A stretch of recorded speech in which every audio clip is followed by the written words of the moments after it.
It's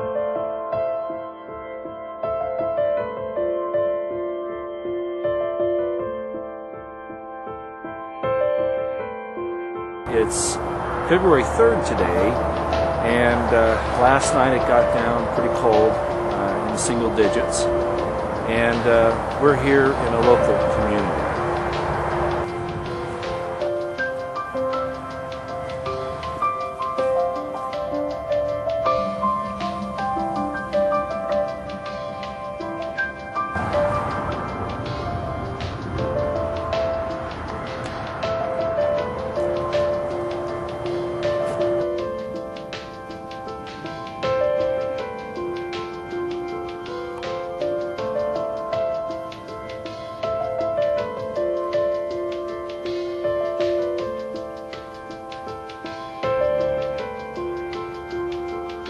So here we are. We're at a camp here, a community. It's part of the Salt Lake area. And I'm talking with Sam. And we were hoping to talk to some other people, which we've done, but a lot of them, for understandable reasons, really don't want to go on camera. And I'll explain that a little bit later. Their human dignity's been pushed down as it is, and so we understand that. Anyway, Sam was going to tell us a little bit about why they are here and what's happened to them, and he's going to tell us about some of the veterans that are here and then some of the people that are just trying to survive. So, Sam, thanks for having us. Thanks for coming by and just allowing me this opportunity to express how we all feel.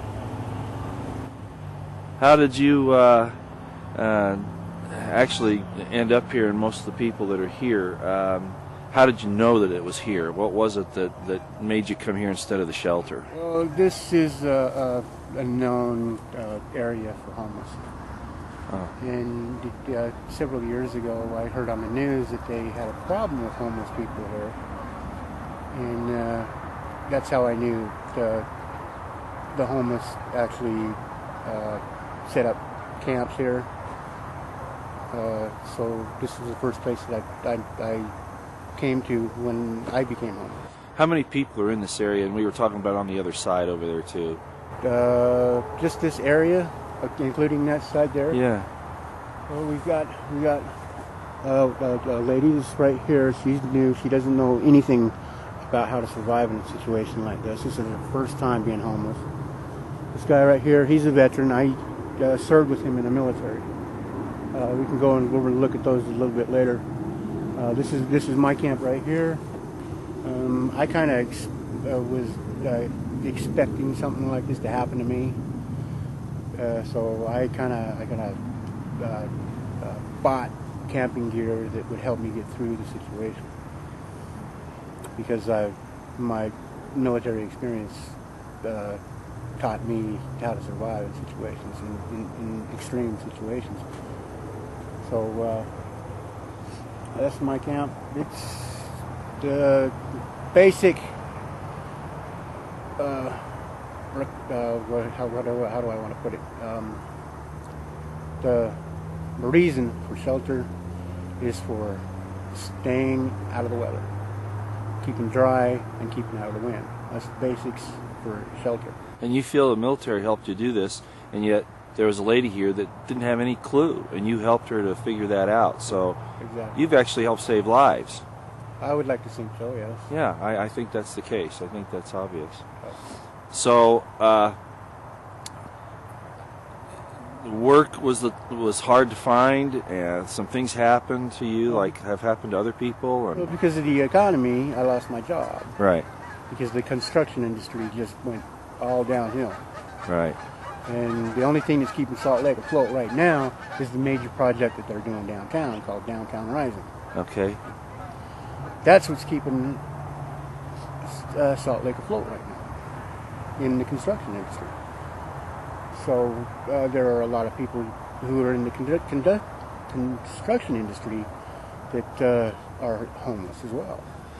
When you we were talking a little bit earlier about the homeless shelters and those situations opposed to coming out here, could you speak to that a little bit as to why this is actually a better situation for you and for the people that are here? Well, I've heard a lot of people talk about staying at the homeless shelters. The number one concern that I came up with was too many thefts. Uh-huh. Because when you go to a home shelter, there's no way for you to store your stuff unless you have money to buy a storage facility. You have to keep the stuff around you at all the time so that people do not steal it from you. That's the major concern. And then you've got just the type of people that stay in the homeless shelters. Mm-hmm.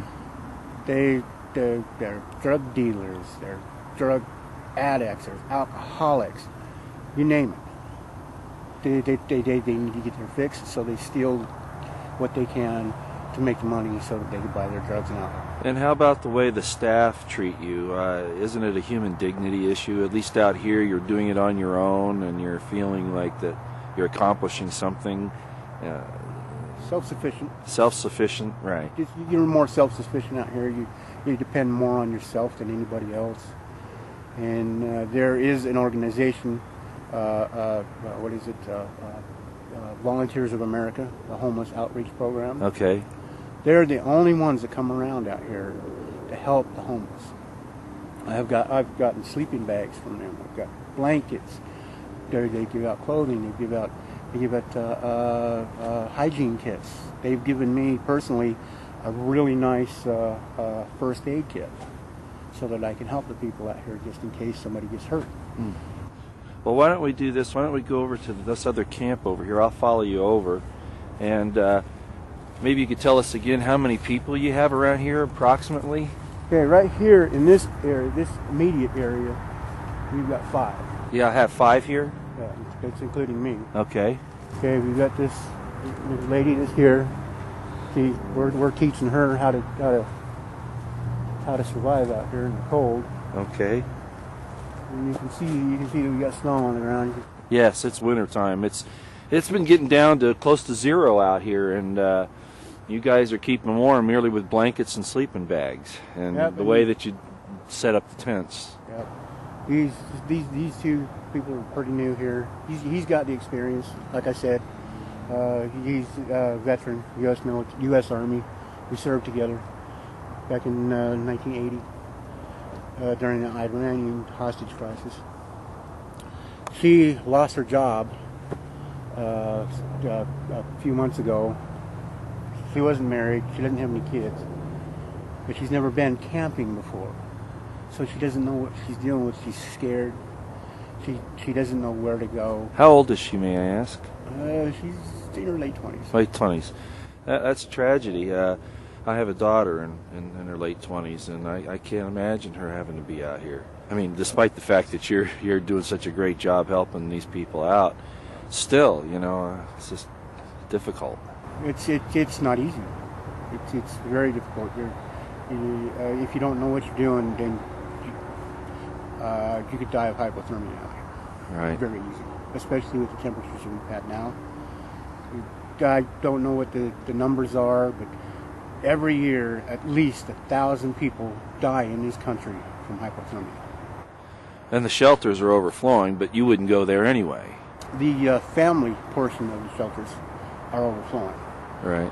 The men's shelter has vacancies, but because of the aforementioned problems that I've already talked about, men don't go there. Right.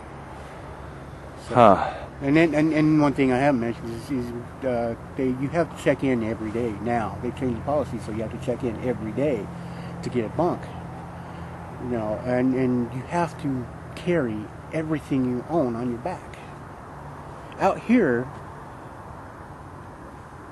the theft isn't as rampant as it is there. Hmm. So you just take a few precautions, and your stuff is fairly safe out here. And you get to be a community. You start, like you were saying, you care for each other. It's actually almost like a family or a community. It's a little more like a community. Max over here, he's been here the longest. He doesn't want us to take pictures of him, and I understand that. Pardon me. But I consider him the general of the place. And since I've been here second longest, I've taken the rank from in a military standpoint. Yeah. Because I have the most experience on the survival end. My friend here, he has just as much experience as I do. As a matter of fact, he's taught me a lot of stuff about survival. So that's why we put the lady over here in this tent, because it's easier to keep warm, it's more stable, and we can build on it and make it a lot warmer than it is, and make her stay here is comfortable.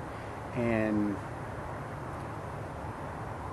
can I use the word dignifying? I think that's just exactly the right thing to say. As we could possibly make her, so that she feels comfortable here, and that's what I'm about. This is the first time I've been this destitute. Over here is a huge amphitheater that they built for the Olympics. They don't use anymore. And that's one of the problems with society and the government, is they spend millions and millions of dollars on building things, and then they abandon them. This country is not about the poor anymore. It's about the rich. The rich are the ones who are in power. That's not what the founding fathers wanted. The founding fathers wanted the average American to enter politics for a short amount of time, and they don't do that. You got these career politicians who made name in business and wanted to change laws so to benefit the rich. I'm not a Democrat. I'm not a Republican. I'm, like a lot of people, an independent. And being homeless, talking to the homeless people, you brought it home to the fact that they pass laws to benefit people who already have money to make more money. And they steal from the poor. It's kind of like the anti-Robin Hood syndrome. They steal from the poor so that the rich can line their pockets. And that's one of the reasons why the homeless, I don't have any other word for it, but hate today's government. They're trying to survive, and every time they try and get a leg up and start getting back on their feet, the government comes in and fines them, take their money away, and knocks them back off their feet. I find it interesting that we're out here and there are geese flying around, there are nests, there are animals, beavers, they're all living here, but the government won't allow people to live here. So in other words, people aren't important. Animals, God gives this earth to the beings that live here to survive, and yet they don't want us to. Mm-mm. The thing is they're going to take all this and they're going to what's the word? Improve it by putting buildings here, putting roads here. When all they're actually really doing is wasting money, and they're taking away valuable habitat for the geese that are over here. Ducks line this river. Ducks and geese are all over the place out here. You've got all kinds of wildlife. You've got whooping cranes over here. The other day, I seen a bald eagle flying overhead.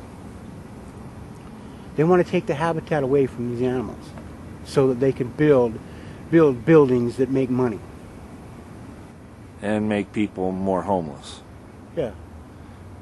You're out here in nature, which is the last vestige of your survival, and they want to take that away from you, which is a God-given right.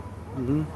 Forcing, because people do, the people who are well off, who don't have a clue what it's like to be homeless, turn away from it because they don't want to see the pain in their eyes. They don't want to see the loss of dignity. But I'm telling you right now, if you do not lose your honor, you can always regain your dignity. One of the things that our founding fathers, when they wrote the Constitution and they debated over the Constitution, one of them said that this Constitution is for a moral people. Without morality, the Constitution is worthless. And look what has happened to this country. The morality of the country has dropped so far since World War II that we can no longer what's the word I'm searching for? Govern ourselves. The morality is pretty much gone. Say hi. I want to thank you, and we'll work together some more on this. Hopefully we can make a little difference. Sometimes a lot of little things will make a big thing. It takes a little stick to stir the pot. A little stick to stir the pot. Thanks. Well, thanks for coming out. Unlike the other camp, this one is really makeshift. People here are just trying to make homes in the reeds. This very tall grass, probably because it's warm and it provides a little shelter. And some of these places they just crawl right back in and then just make their bed right in there. This one had a tarp he could use, or she. So it gets pretty destitute out here. Well, let me make this abundantly clear. You don't do this for fun. This isn't camping out for fun. This is real survival. And sometimes you lose hope.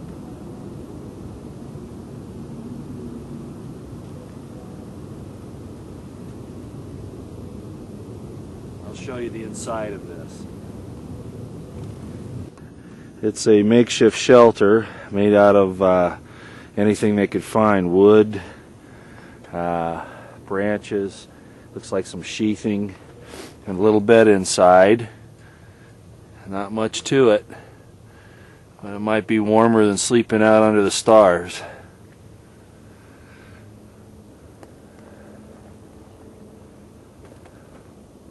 So they have a dog to help protect them, which is a good thing, of course. I don't know if I should go up there, but I want to at least show you the tent. If the dog gets upset, we'll just deal with that.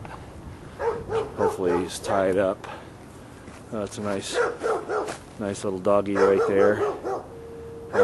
So, you know, we've got a little camp right here, and looks like he might be loose, which is just great. Little lean-tos, small tents, nothing fancy, a few carts so they can bring stuff to their campsite, and another bike's back there. You can just barely see it. It's kind of bright yellow. So, well, they have a dog to protect them. That's probably a good thing. And I guess two couples live there in that.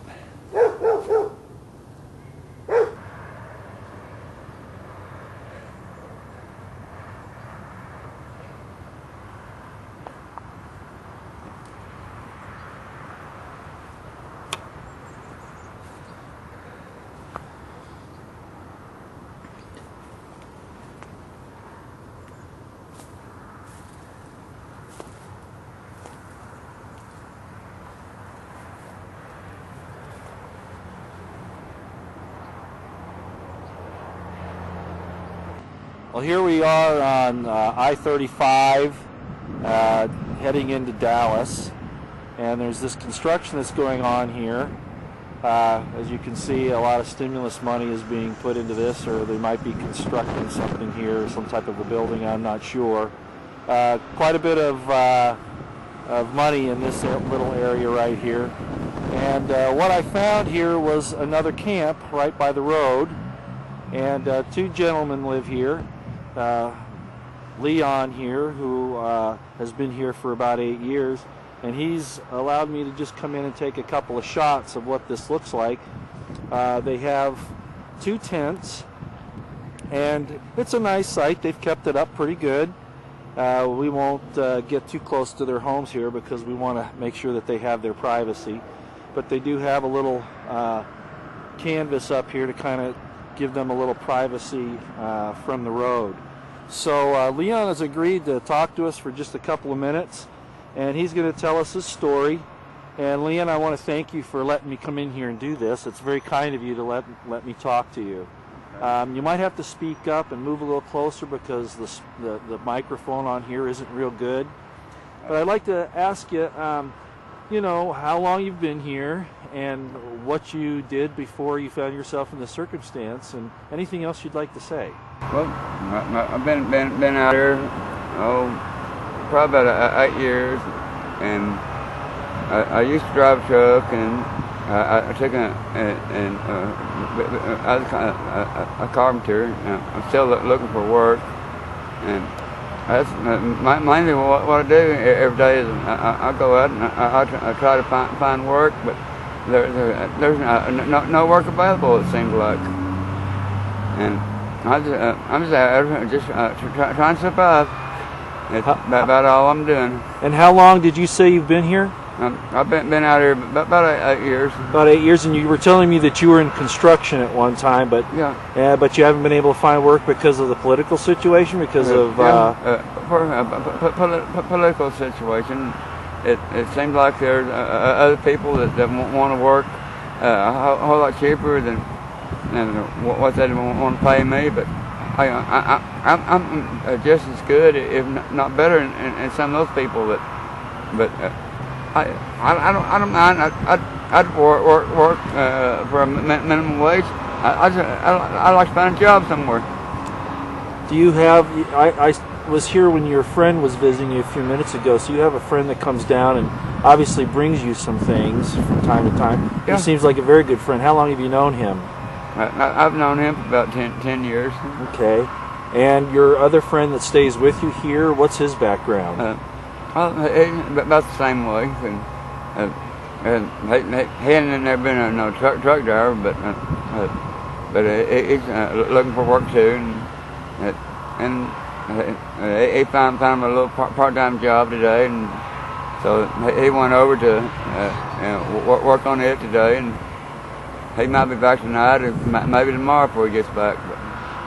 Do you ever have any problems with like city authorities or the police or anybody coming over here and saying you can't be here, or try to get you to move or anything like that? Well, they came over and talked to us about if we seen anything being stolen from anywhere, but other than telling us to move, no, they have not.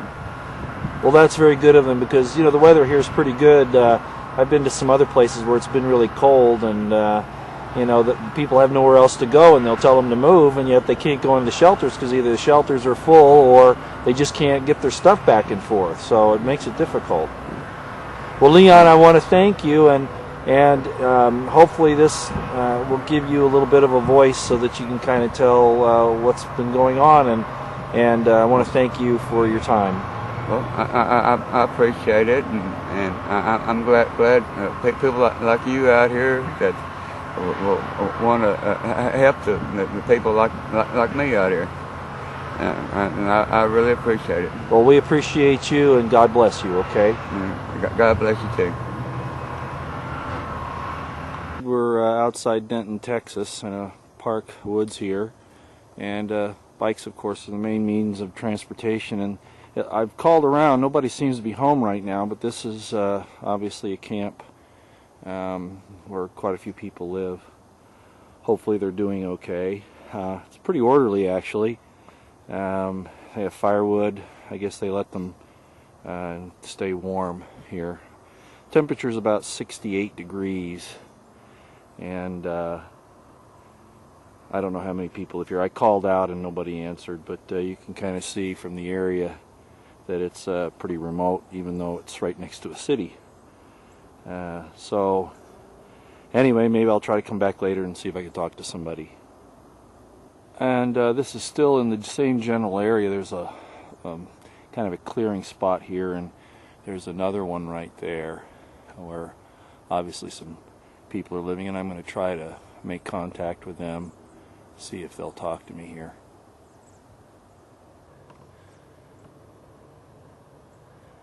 I'm doing a documentary on homeless folks and how they're handling this economic downturn, especially vets, what vets are doing. Apparently they're helping a lot of people.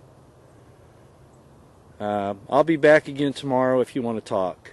I don't mean to embarrass you. Alright, well, have a good night. So as you can see, it's sometimes difficult to talk to people. And they may not even be here. It's very possible that they're out trying to get some food, maybe some water, go take care of hygiene. It's really hard to say. But this is really remote, and I'm going to keep showing this to you so that you can kind of see. Even though it's next to a city, this is very dense in here. And they have quite a ways to go to get back in there. So the park is right over here. So they're not far from town where they can get some of the things they need, maybe some help from relief organizations, things like that. And like I was saying, here's the park right here. So they're just right in the cities generally, pretty much. So like I say, this is Denton, Texas, and we'll keep trying. One of those beautiful Texas sunsets. And I guess that's one benefit of being outside. You get to enjoy these. Down here, they've had some cold weather this year, some ice for about a week or so. Right now, like I say, it's about 68 degrees, so a little more decent weather. And the people down here get to, I guess, live a little more comfortably, even though they're outside. Really good job. Lost it. I got sick. I'm a diabetic, and it kept going and going, and all my savings ran out.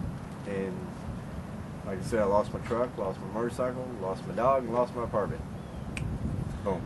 How did you find out that you could live outside like this? What made it so you could do that? Well, I had no place to go. How about a homeless shelter? I didn't even know about this. Okay. I drove by this every day for 2-3 years. Really? Never even knew about it. And I was staying out by Dick Regional Hospital. And Outside or inside? outside. Outside? In the woods out there. And where they're putting in the new railway, they kind of got close to my camp area. And one morning I'm fully, you can't see me. Next morning it's like there's no more trees left. You can see my tent and everything. So talked to somebody, and they told me, well, why don't you try, over here by Mac Park? And that's what I did. And that's how I found out about Salvation Army. And next thing you know, I'm here. What's it like being outside here? What is it, especially for getting food and hygiene and things like that? How do you take care of all that?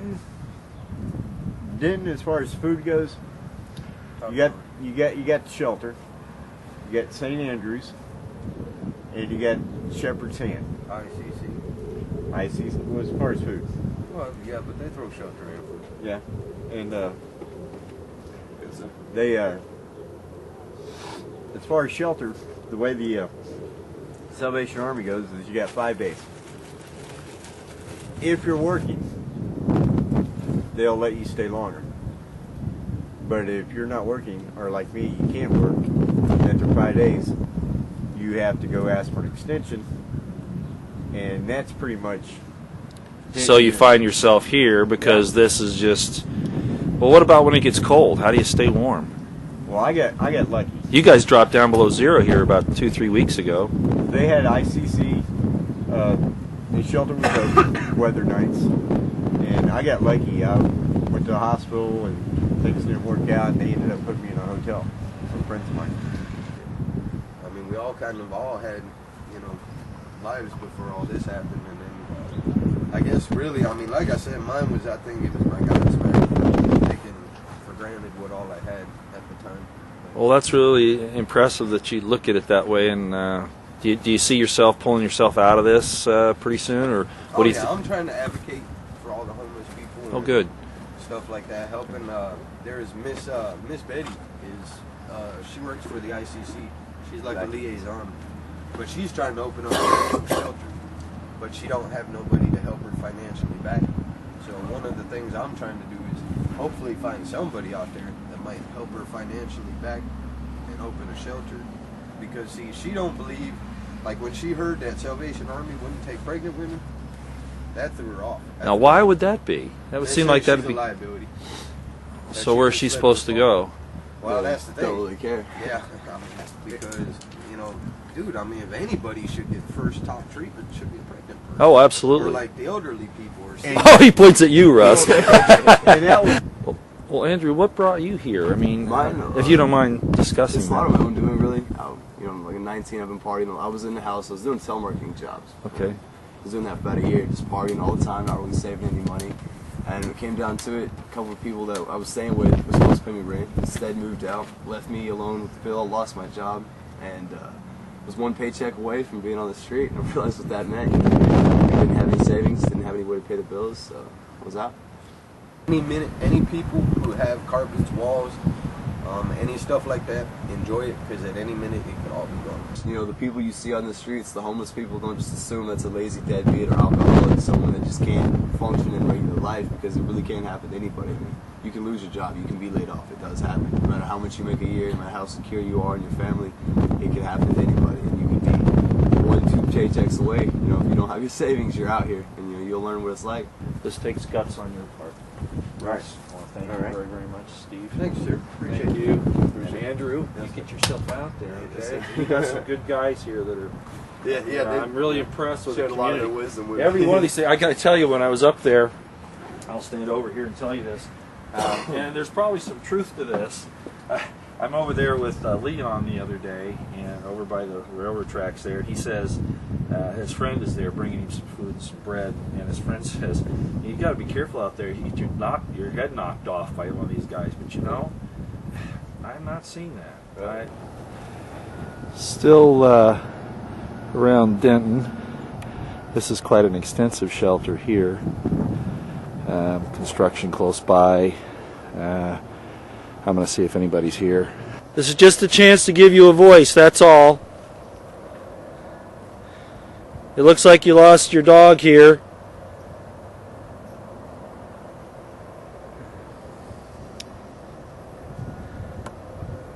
No pressure.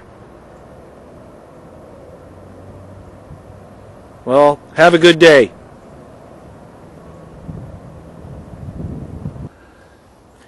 Well, as I mentioned, there are two parts of this. I just tried to talk to the gentleman that was, or whoever was living in that tent up there.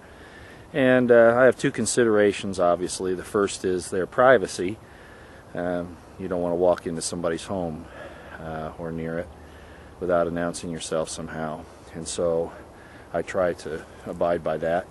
And the other thing, of course, is I'm not stupid. You know, some of these people will have mental problems, maybe criminal histories.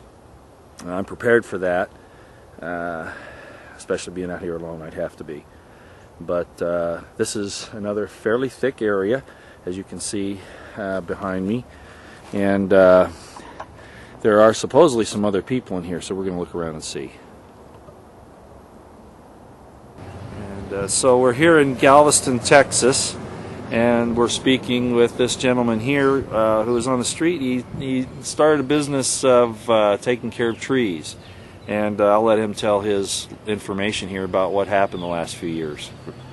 Here in Galveston, my name's Bo Garrison. I actually have a tree service and a historic restoration service here. And after the hurricane, we had a lot of work that came from all the damage. All the storm surge that came in, all the winds that came in, blew a lot of things over, ruined a lot of houses, and brought a lot of people in during a time that was kind of a tough economic time for everybody around here. And so when Ike hit, we had probably an influx of, I'd say, 6,000 to 7,000 workers that came in, many of whom did catch on with jobs, many didn't.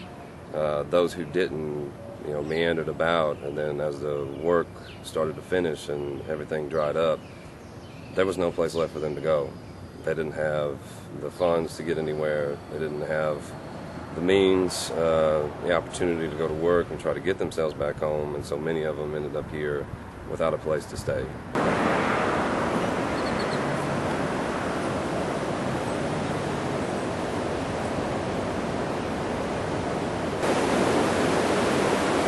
Yeah, here I am in Galveston, Texas, and I'm underneath a restaurant and a souvenir place here, a place where a lot of the homeless guys come to stay at night. Well, as most people know, Galveston is no stranger to tragedy. In 1901, the hurricane hit here, and many people lost their lives. The town was totally decimated. And behind me is the seawall that they built in 1903 to prevent that similar situation from happening again. It's probably not the most technically advanced, but it's served them well for over 100 years at this point. When Hurricane Ike came in, of course, it took out a lot of the homes inland, and that's basically what we're talking about now with the homeless, the people that came down here and then couldn't get work, or did have work and didn't get paid for it, and the contractors ran off with the money. The city does have a Salvation Army and a soup kitchen, but the homeless usually stay in abandoned homes or out here on the beach by the seawall, as I was explaining a few minutes ago. But they chase them out of here during the day, so there's really no one to talk to at this point. Anyway, I hope you found that interesting. All right, well, as I mentioned, we're here in Galveston, Texas, and it's sunny today, and we talked a little bit about vets that are staying out here and others living basically on the land, and that's the case here on the beach. There are no structures here that they can build, but they basically just sleep out under the stars. And so we're going to talk to a gentleman and a couple of his friends. What? These gentlemen live right here by the seawall. That's Michael over there. He's the vet. He is with the 101st Airborne. Had some time over in Vietnam. And we're just going to sit down here and talk to them. This is where they live, right in these little sand dunes here by the wall. This is their protection from the elements. They don't even have a structure, as I was saying. Just basically where the water washes it out.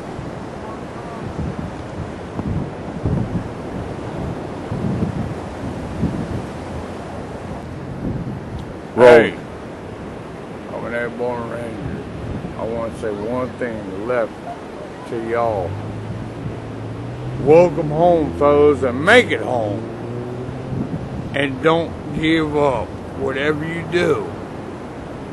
Because when you come home, don't be prepared what happens to you when you come home.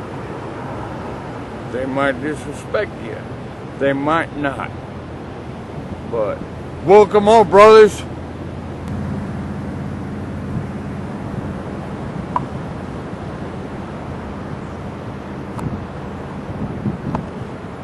Well, Michael's been out here, he says, for about 8 years, and he didn't have much to say. I guess I wouldn't either. With Michael's son, and he's going to tell us a little more about their experience here. Go ahead, Michael. Thank you for talking. I'm called Big Hoss, and the situation down here is we do what we do every day just to get what we need. Jesus Christ always makes sure we have what we need every day. I will tell you this, it's not very easy living on the streets. When we do live on the streets out here on the seawall, we run 61st and Seawall Boulevard. We love it. I really don't like doing it. I want a job, but I can't get one. Nobody seems to want to hire no one, but that's okay. You know what we're doing? We run out here, we take care of each other. We always are watching each other's six. That means I'm watching your back every day. How do you guys sleep out here? Do you sleep right out on the sand? We or? sleep anywhere we can lay down. Hey, it's liable to be in an elevator. It's liable to be on the seat. During the summer, we sleep in the lifeguard stands. Lifeguard stands. Yeah, and then to keep out the rain. Yeah, absolutely. And what about any other kind of shelter? Do you ever have to do a makeshift shelter? Sometimes we have to sleep in porta potties. Wow. Do you ever construct anything, or a tent, or no? Because blankets? there ain't no camping in Galveston. Ah, so they don't let you camp out. So when you sleep out here, you just got to kind of hide then. We're by our own. But anyway, yeah, I like to party. I like to have fun. But there's a small smidgen of harassment and taking care of business. Exactly. Okay, so they're harassing us, and they're ACLU is on them now. They're harassing the homeless people here in Galveston, Texas. Do you guys, when you do sleep on the beach, if you find that to be a necessity, you go to jail. Well, do you have like a watch that warns you if somebody's coming or anything? No, like they're that? gonna run up on you. Really? Yeah, and they love me. Some youngsters run up on you with some bats. Start whacking you in the head. That's what's wrong with Mikey now. The one he's talking to. He was hit in the head by a bat. By who did that? Some kid. Some kid. While you were sleeping. Yeah. So there's a lot of danger in being out here. Yes, sir. All right. Joseph, I want to thank you for taking this time. Okay. Not a problem, Dad. You take care. What's your name? Roy. Roy. Yes. Glad to meet you. You Roy. take care, Joseph. Hey, but I'll tell like it is. So pretty Galveston weather today, and there are people that have to enjoy it 24 hours a day outside. My name is Douglas Ketchens, and I'm a homeless vet. I've been on the street for about maybe 10 or 15 years, and I've been having my ups and downs, and I've been doing a newspaper. I've been doing a little part-time work, like such as doing flyers, which ain't really much to pay no rent, but it's enough just to get you by, get you a little few things that you need. But other than that, I'm just making it day to day with the little money that I have, because it's kind of hard to stay in places where you're paying $10 or $50 or $60 or $70 a week. So I'm just, just taking advantage of a little part-time job that I have selling newspaper. It kind of helps me out, kind of take care of little responsibilities. Where do you stay, Douglas, if you don't mind me asking? Well, right now I stay in the third ward. In the where? In the third ward. Okay. In the third ward, and I got a little camp spot underneath the bridge, and well, how about family, friends? Where are they located? Family, friends. I got family in Louisiana. Last time I seen was 1997. And, I feel as though I can't intrude on them. They got their responsibility, and my responsibility can't compete to theirs. So that's why I'm on my own. Yeah. Well, Douglas, I want to thank you. I don't want to keep you from doing your work because you're out here trying to make your own living, but thank you for taking the time to talk to us, okay? Well, I appreciate talking to you. That's the way it is, but I'm still God's way. I'm still surviving. Well, I appreciate that. You mind if I take my picture with you? Sure. I'd just like to see us both together here. Yeah, I see it. Yeah, see, we're right here together, and kind of in the dark because the way that the camera works, but I think it works out pretty well, okay? I got you. All right, Douglas, hey, thanks for everything, all right? All right, thank you. All right, we'll see you later. Okay. All right, bye-bye. Appreciate talking to you. Well, I'm not far from where I was just talking with Douglas and Robert, and there's this wooded area here, and we're going to go in and take a look. We've been walking back through here, and it looks like we found a camp already. Anybody home? Hello?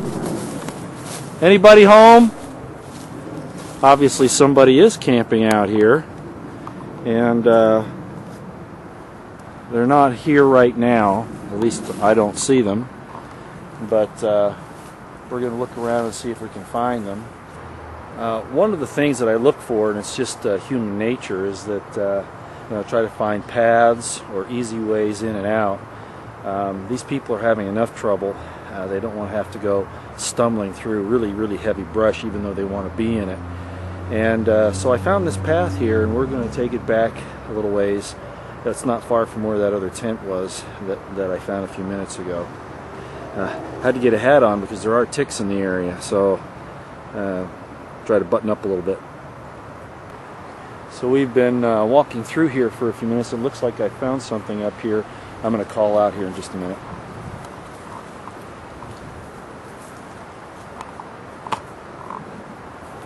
Hello, is anybody home?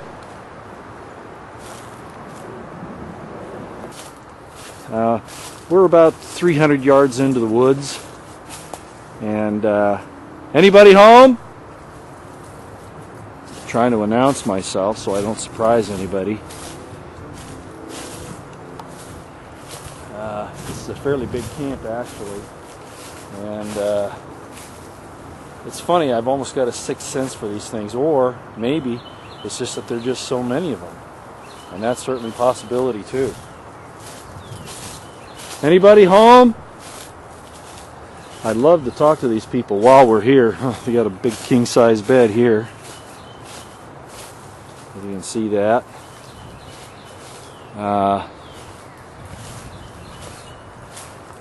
Large ground cloth.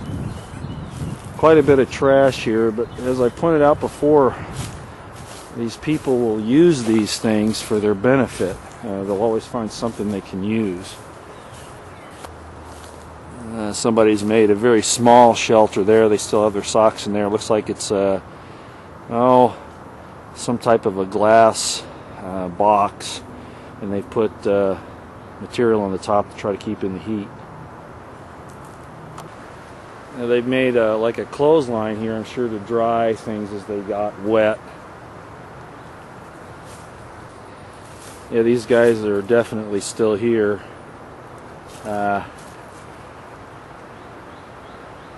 Nowhere around right now, though. Even have a trash can there, which is a good thing. Try to keep their sight a little bit better. Well, from the looks of things here, I'd say there are only probably one or two guys. It looks like most everybody else has been chased out. And from the looks of some of the belongings that are left behind, somebody's rifled through those, probably looking for something that they could use. But definitely one or two people are in this area. So we'll head back out. Right across the street here from me is some woods that I'm going to go into here in a minute. But I did find this here where there's someone living underneath this freeway overpass. And man, it's so noisy here, I can't imagine trying to rest in this. It seems impossible to me. But here it is.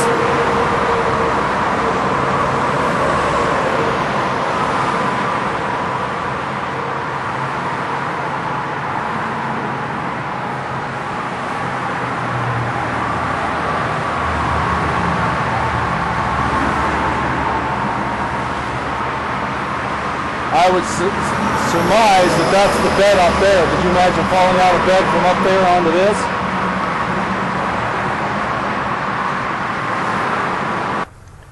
Well, I'm in this woods, probably about 300 yards, 400 yards off the freeway, and there are people back here.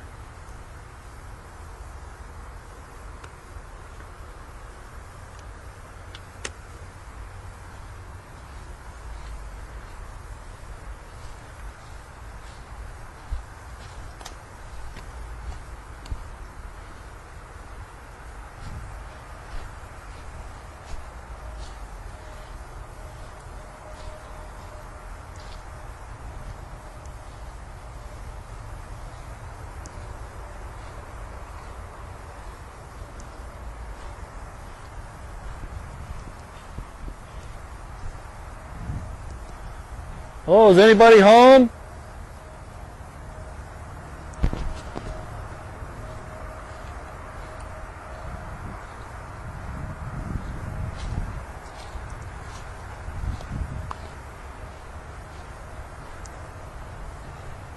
Anybody home?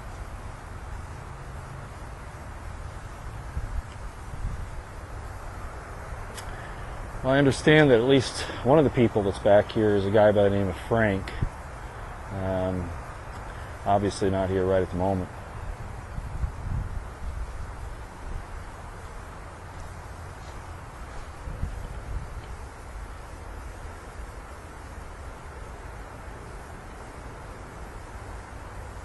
I can't imagine living like this. You know, I would hope that I'd have a little respect and at least keep my area clean. But I'm not at this point, so I don't know really what they're thinking. So, you know, all I can do is just call it the way I see it.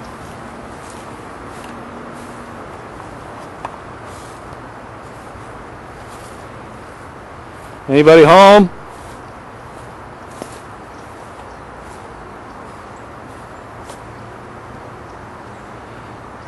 It looks like to me is that when vets are around, at least things stay a little neater. I guess they're training in you know, how to make sure that you have good hygiene and clean camp. Don't leave anything behind. I noticed that, and when they aren't around, it's pretty bad.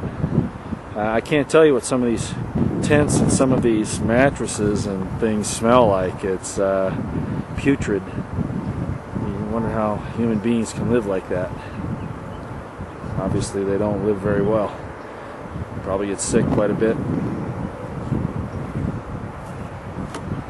Very well taken care of, and it's kind of in a clearing, and there we are. Hello, is anybody home? Hello? Hi, how you doing? Hey, I'm a journalist. I'm not a cop. I'm just wondering if I can come in and talk to you folks. I'm a vet myself, and a lot of my friends are in this kind of a situation. And I'm just trying to see how you guys are surviving. Am I welcome to come in? Is that what you said? Thank you. Turn this off for now. You gonna do a story about this? Yeah, we're showing how folks would rather be here, you know, and in nature doing the best they can than going into homeless shelters and being treated, you know, just as a number or whatever. So you know, this is pretty elaborate here. It's about a quarter-mile off the path, and somebody else is coming in. So we'll turn this off until we talk to them. Okay, the two gentlemen there, they didn't want me to show their faces, but one of them's a vet. His name will refrain from that, and you know, they've had a difficult time, and the vet there was a Marine Corps guy who's out here, and he says that he feels like the government let him go. So, you know, that's a major problem that we see, that these folks do their duty. And I'm not saying that they deserve the world. I'm not saying that. But they need to not be forgotten as well. As I've said in many of my other videos, family should take care of each other. You know, our loved ones, our spouses, our families, the people that really matter should be taking care of us. Especially the ones that have been out there and done what their country's asked them to do, not to be left behind. The injuries they've received, the difficulties they've gone through, affect them, and we can't just throw them away.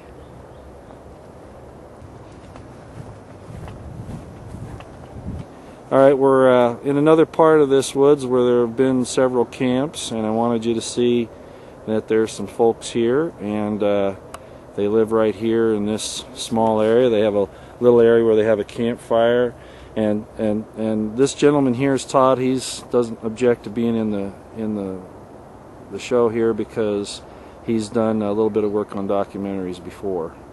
Okay, this is Todd, and he's agreed to tell us a few words about his circumstances and how he feels about this. So thank you very much, Todd, for being willing to talk to us. Thank you very much. originally from Wisconsin, but I moved to Utah, and I got laid off from my job there. And my wife and I moved to Texas because we heard the economy was better. I've had a few odd jobs, and then I ended up going to day labor, and day labor is so hit and miss. We lost our apartment, and we split up after 8 years because financial. You know, she could get into a shelter, I couldn't. So I heard about here, and that the economy was great here. There's a lot of work. Good. You mean shelters. Texas? Yeah. No. Specifically. Here. The specific case here. Okay. Yeah. And nothing. I couldn't get into a shelter. I tried and tried, and ended up going and writing on a piece of cardboard. I have 3 years college. I have 3 years trade school. I work hard. And I'm conscientious, drug-free, and it's just horrible.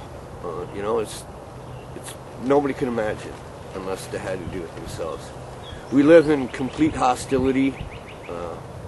Everybody wants to steal from you. Everybody wants to hurt you. It's just amazing, the type of thing you have to live with day to day. And just trying to stay alive. It's sure not easy. And that's pretty much all I got to say. I'm still in Austin at a church here, as you can see across the street, and this is an intersection at Montopolis and Riverside, and there's a very large camp here, and I thought I'd take you in here to see it. Maybe we'll talk to a few people if we can.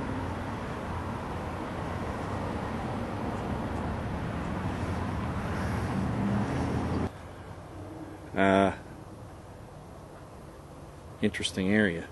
With Mr. Waco here, that's what he goes by. He's going to show me around a little bit. Coming out towards the road. Have a portable outhouse there. That's something you don't see very much. A lot of trash. It's hard to haul it out when you don't have any help. As usual, though, I won't invade any further than this. So we'll just go ahead and back out and keep looking.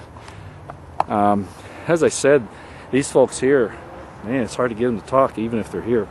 I get the distinct impression that one guy said he's been out here for 10 years. You know, you get pretty reclusive after a while, and that might be part of the problem.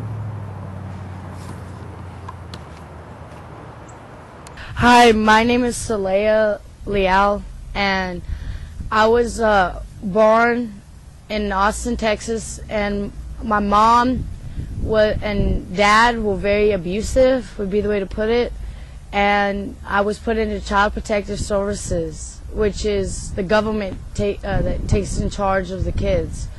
Well, at 17 and a half, they put me back with my mom, and she kicked me out, and I've been homeless now for about 3 years. It's just been really hard to worry about food and clothes, and when they don't got many women's shelters, they're mostly men, and so it makes it hard for women to go somewhere and be at. So I just been camping in woods because I don't want to be around all the drama downtown either. And what I would love to do is, I still haven't finished my GED because my mom kicked me out, or my high school diploma, so it's really hard for me to finish high school. But what I would like to do one day is to, even with my health problems, I would love to go be a motocross racer. That's my dream. But I have a disintegrative disc, I'm hearing impaired, and it's just really hard for me to make it with my health problems and to finish going to school.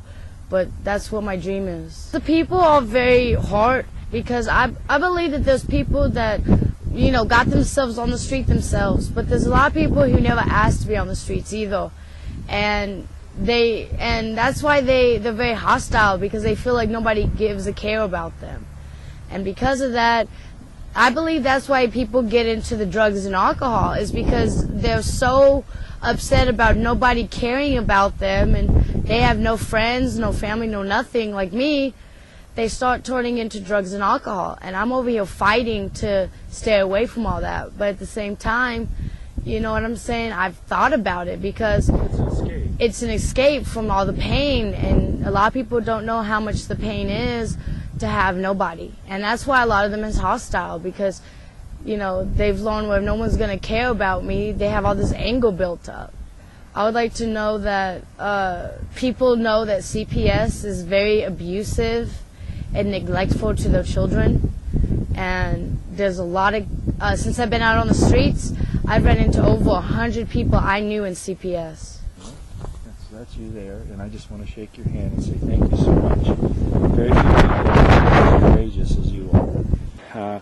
This looks like it's probably the girls' camp.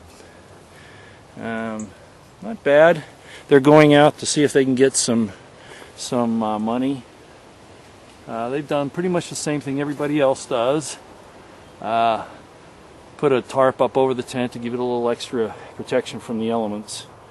And apparently they cook outside a little bit, as you can see there. And so we're just going to keep looking around. All right, well, I'm back in these woods back here east of Austin, and found a really large camp here. This one is run by a vet, a guy who was in Vietnam, and I'd like to show you around.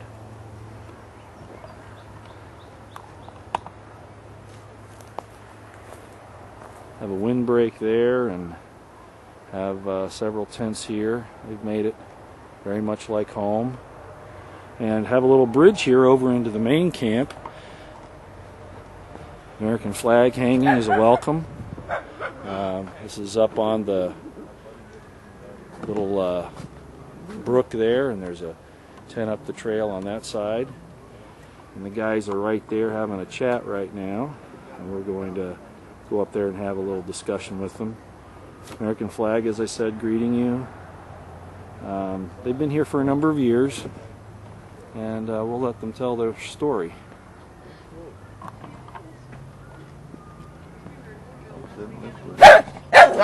YouTube. He lives on the woods, man. Yeah, I'm just going to pan around here so everybody can see what the area is like here, who we're with. And we're going to end up with this gentleman here. And I want to thank you for inviting us into your home. It's pretty much up to you if you want to tell us your name or not. And Roger. Well, Roger's invited us into his camp here, and he has several friends that he has helped settle here. And Roger, you said you were in Vietnam. Yes, sir. And what did you do in the service? What was your... I was infantry, and I was a grunt in the Marine Corps. You were in infantry in the Marine Corps. One of Uncle Sam's misguided children. All right. Well, I don't take care of everybody, but I help people. I've been out here off and on for 10 years. And, you know, off and on, you know.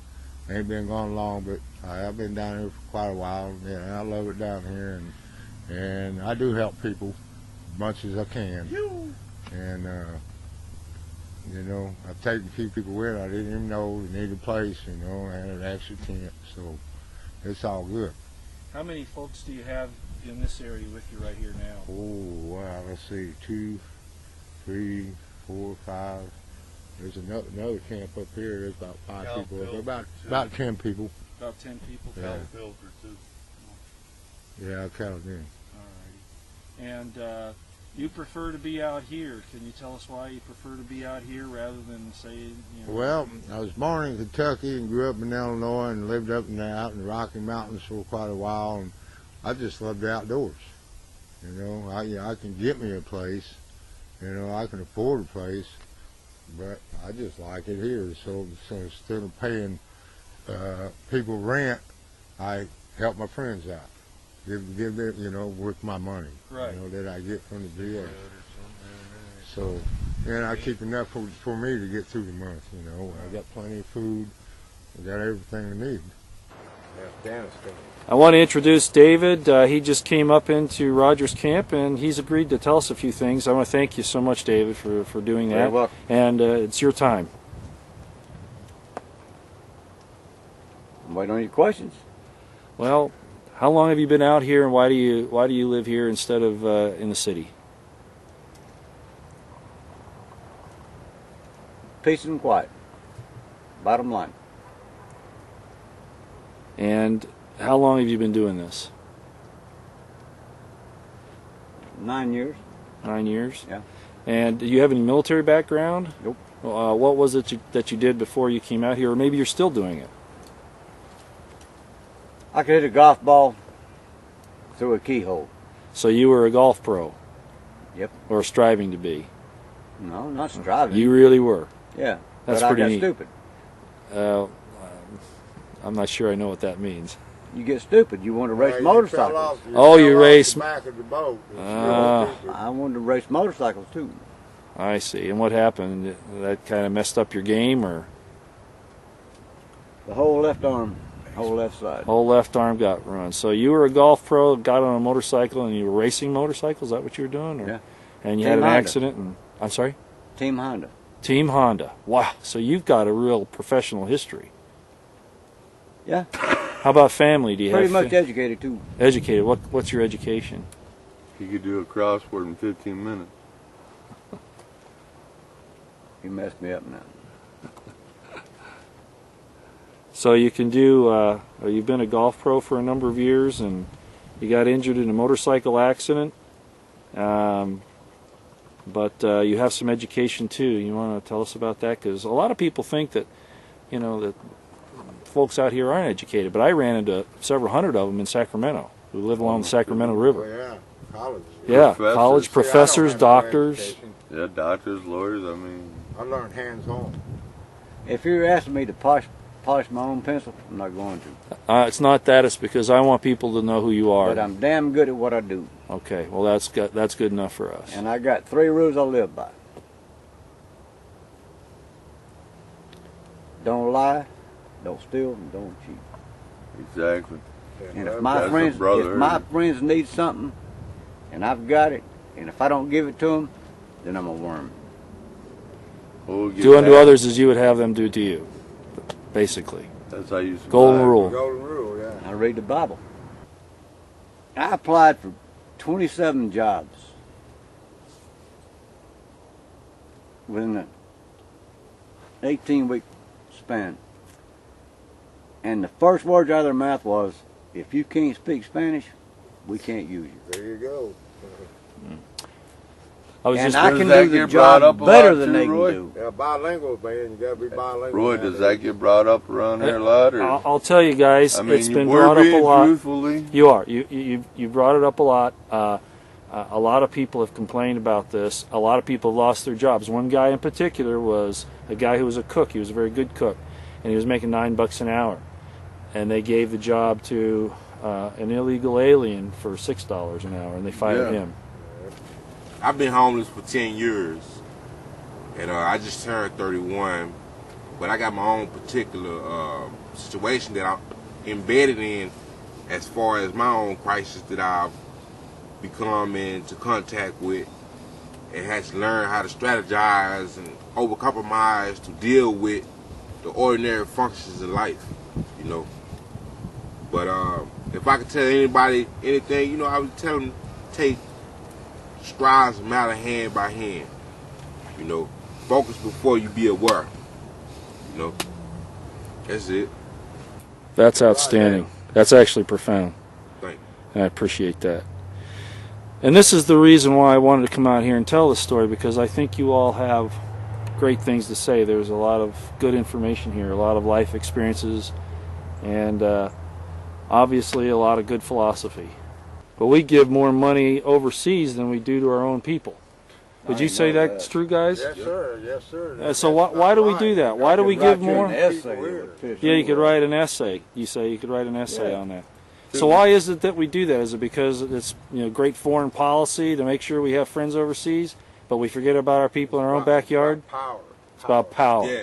That's right. Power play. It's about power. We'll help It's you. power You help play, that's us. power And when money. we need help, there ain't no Man, help. I got to ask you a question before you do it again. That's all right. That's all right. You ain't gonna call him SpongeBob, are you? No, I'm going to ask a question. Okay, that's Roy. You go right Serious ahead. question. That's Roy. How are you actually going to use this? My point is to show people, like I said before, that the government forgets their own folks.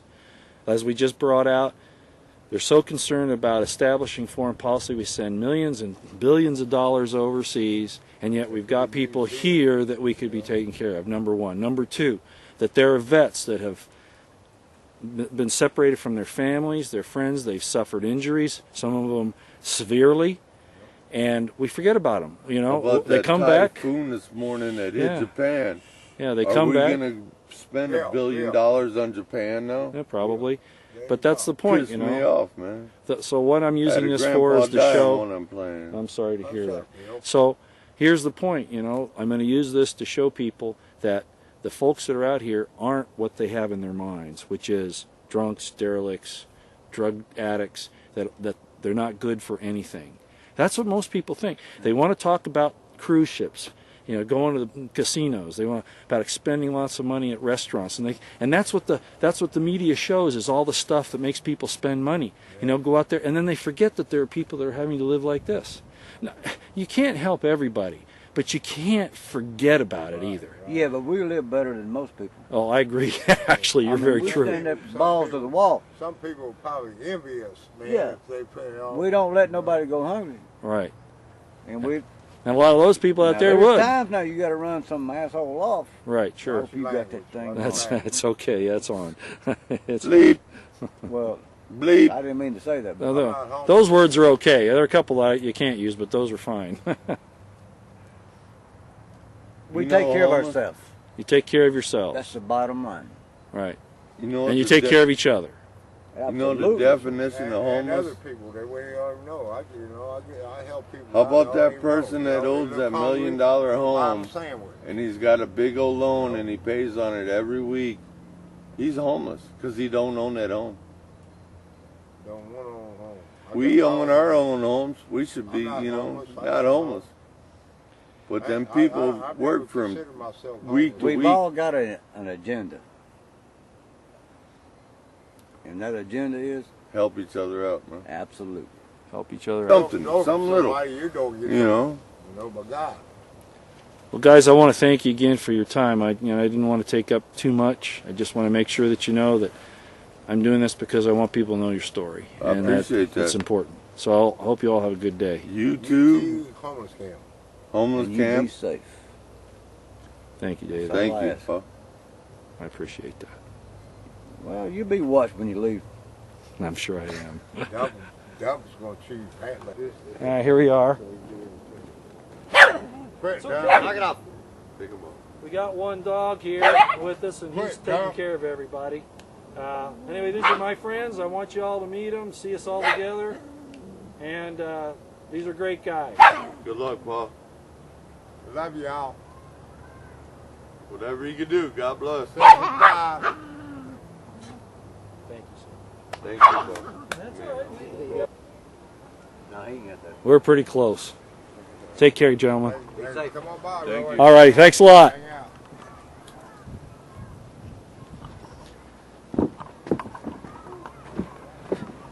They wanted me to show you this other little camp that's up here. They've done a really good job on making this a nice area. It's very clean. Everything's very clean. And Roger's responsible for most of this. See, they have their open pits, but they're well protected.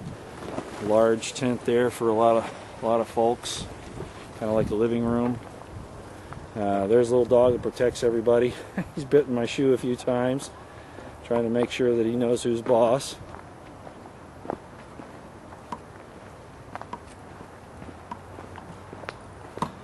A nice little bridges here. Gentlemen, take care. Thanks for everything. God bless.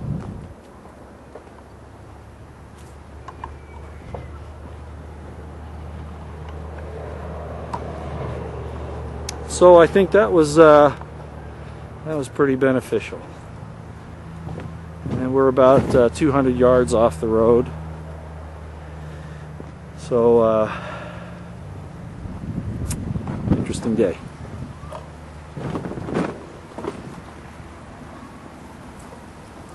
After talking to Roger and those guys, I came back along this area here, and as you saw a minute ago, walking up to this camp here, several guys live here. They say they're in the process of actually putting this trash away, so it's going to look really nice once they get it done. And we're going to come around here and talk to this gentleman. He's agreed to do that for us.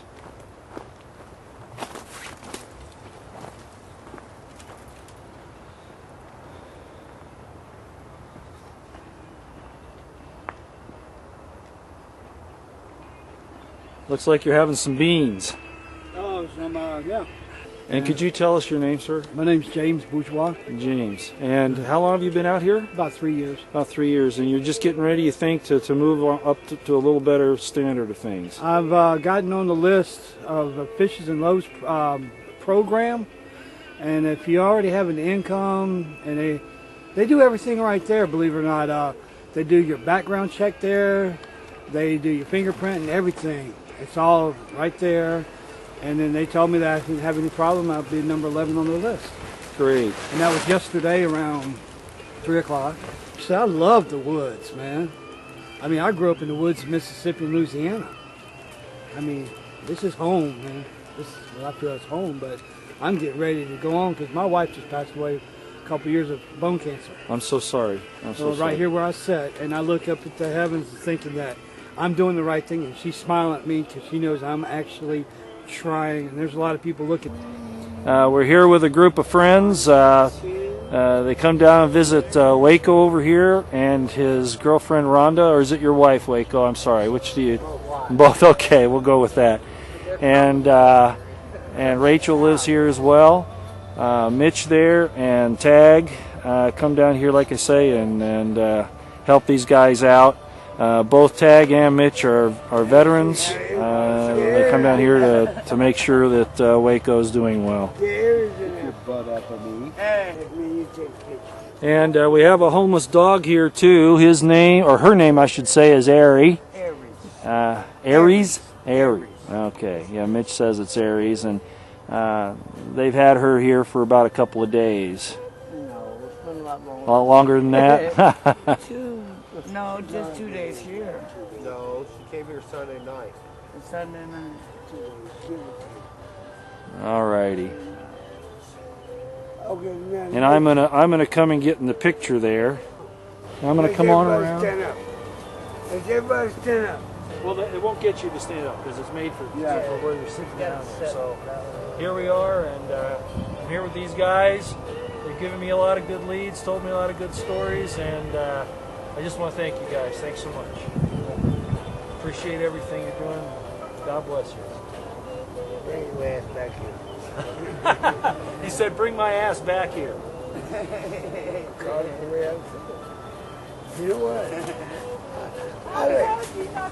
I'm in Tucson, Arizona, and there are even homeless camped out here.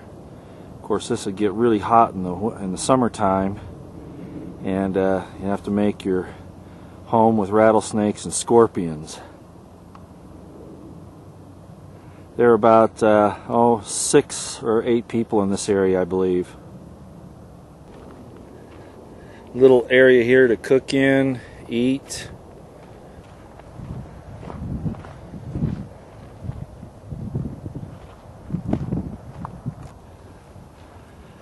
So we find people everywhere, really, in the desert, in the mountains, and they're just trying to make it. I'm looking for some other people here right now.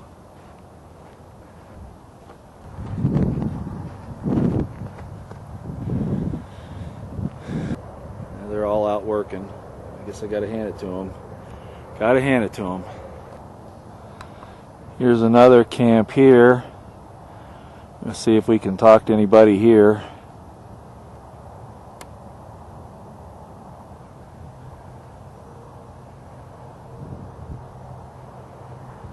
I don't know what they do when it does rain. Anybody home?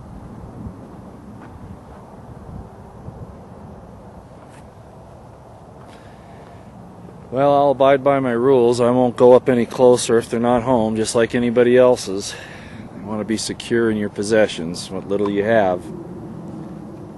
Okay, we're here with Kathy and Kelly in Tucson, Arizona, and Kelly is a Vietnam vet, and he's going to tell us a little bit about what's happened here, and then I'd like Kathy to say a few things too. Here you go, Kelly. I'm pretty much a cook or a construction worker, odd jobs, nothing really specific on anything that I do. And you've been out here for some time. I've places. been here in this particular desert for going on 5 months. Okay. And you were saying earlier that it used to be, and if you repeat this, you used to see a particular type of person. Now you're seeing more families. More families, more children, and well, what I can see coming from the government basically is that they're willing, if you have children, they're willing to help a woman and their children, but if she's married, then it cuts back on their benefits. So basically, to keep a family unit, they're all moving out into the desert so they can stay together rather than being split up. And you're seeing that more and more. More and more, yeah, especially within the last 2 years. We show them how to put together a campfire and put together meals. They get food from the food banks and stuff. We show them how to stretch that food out to make 2 or 3 meals out of one portion instead of just one meal. Sure. Show them how, give them a little bit of an inspect on the animals that live out here. When you get forced out here, it isn't just the tendency of trying to survive with water and food or help that other people can give you, but trying to survive with the other animals and the environment that you move into. Well, you have coyotes and javelinas, and there's all different kinds of squirrels and pack rats, like you said, snakes and lizards. It's their home, and we're invading it basically. But survival here is not easy. Especially here in Arizona. Well, I appreciate that, Kelly. Let's let Kathy say a few words. You were talking about the fact that you saw a young woman out here trying to survive. Yeah, the young women, or even some of the older women that have lived in homes all their lives, and through bad circumstances where their husbands get laid off, or they have medical emergencies where all their money's taken away, their homes are taken away. They haven't a clue how to cook over a campfire, how to prepare a campfire. John helped us out a lot when we first got to Arizona. I didn't know about the different woods. Some of the wood that you use in a campfire is poisonous, and you can't cook it. You have to use a certain type of wood out here. And had he not told me, I probably would not have known. And then now you're sharing that information. We shared along the line. And last month I had an abundance of meat. So we cooked a big deal and invited whoever was within earshot. Word of mouth got around. We ended up having about 14 people come over that day, and fortunately we stretched it to where everybody got some. But that's just the way neighbors help neighbors out here. Well, that's the thing. Each of you are contributing a little bit of what you know. But it's really hard on the ones who don't know how to survive. And you've been teaching them how to do that. Yeah. Do you all ever see yourselves getting, back to like where you're living like everybody else, or do you see the economy just going down so much now that there's no recovery? Well, it's going to be a struggle because, I'm a retired bartender. I mean, I was a professional bartender, not just a fly-by-night. Right. And I'm too old, and I'm disabled. I can't do the work anymore. And Kelly's getting of an age where he can't be climbing them scaffoldings and stuff on the roofs anymore. So yeah, we're going to probably have to figure out something, but the economy's really bad. Well, is there anything else you all would like to just say before, because I don't want to take up your whole day. Just one more thing. I want everybody to know, veterans and all Americans, is we've been here before. We've done this before. We've been through harder times before, and we'll survive it. We'll get through it. All we have to do is all pull together, and it'll be fine. We'll come out of this just fine. Blaming it on one person isn't the way to go about it. Just pull together. We'll get through it. You guys are fantastic. I want to thank both of you, and that was very emotional, Kelly. I can see that. You're wonderful people. And that's what I found out here. You know, there have been just wonderful, wonderful people, and, you know, I'd be happy and proud to call you all neighbors myself. We'll get back. Okay. You take care. Thanks, guys. One of the dangers of living out here, of course, is if you can't prepare adequately for storms, wind, or other people that are willing to destroy or rifle through your things. And I think that's what's happened here. They obviously have suffered a difficulty here and then just gave up, moved somewhere else. Still in Tucson, I found this place here. I don't know if there's anybody here, but we're going to check it out and see. There's one here, and there's one over here, right there, and probably somebody right over in here too. We're going to get out and see if they'll talk to me. Well, I've tried calling out again as usual. They're out working, so, you know, they do the best they can. Anybody home? I'm just a journalist doing a story, not the police. We'll go try another spot. Here's another one here. I understand these have kids. They have dogs there to protect the kids, which is a good idea. It looks like there's a